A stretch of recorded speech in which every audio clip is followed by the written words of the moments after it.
General Hospital's father teases that Cully Spencer has many choices and Cully herself will become a main character in a love triangle.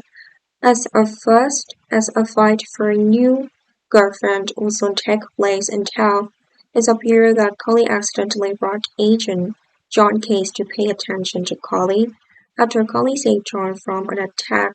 Of course, that means John owes Cully a saving grace. Let's know that hate and turn into liking on G8 is something that has happened, and it's true that Cully and John were initially not on good terms with each other. Cully even seemed to hate John when John continuously approached Cully at their first meeting, but the purpose was for John to find out more information related to the life of Sonny Corinto and the mob. But that changed after John was the victim of an attack.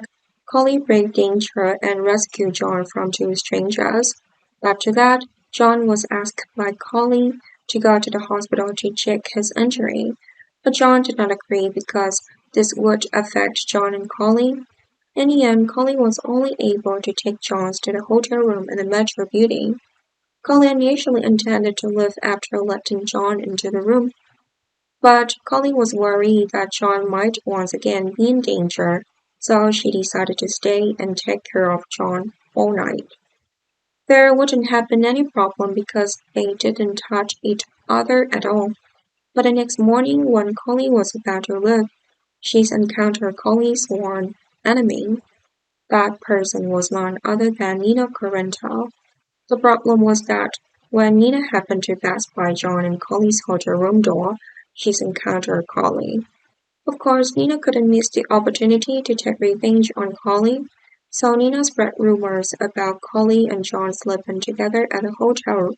But in fact, when Nina saw Cully go out of John's room, and at the same time saw John using only a towel wrapped around his body, even Nina believed that Cully and John had actually slept together.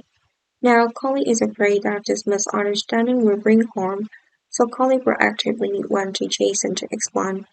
Cully was afraid that Jason would misunderstand that Cully and John had something together.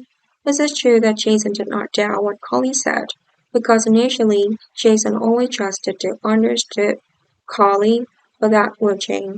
When Jason discovered the frequency with which John appears next to Cully, it seemed like John is starting to notice Cully, which is why John approaches Cully slowly by going to Bobby for breakfast and coffee. That's why Cully also began to change her perspective on John, because before that Cully had always affirmed that John was a bad person. Now Cully understands that John is not all evil, but Jason will soon come to Bobby's to give a reminder, telling Cully to stay away from John. Fans know that Jason and John signed an agreement that Jason is a secret henchman for John, and John will not publicly violate Cully's recall. That's why Jason fears that John is intentionally approaching Cully to gather more evidence about Cully's recall violation. This meant that Jason doesn't think that John will love Cully, but Jason will soon know it because John is the one who actively admits it. That was also when the war for Cully between the two men officially began. It was not the first time Jason and John confronted each other over a woman. In the past, Jason and John fought over Karen Wexler because they loved Karen at the same time, and now it's happened again when both Jason and John want to love Colin.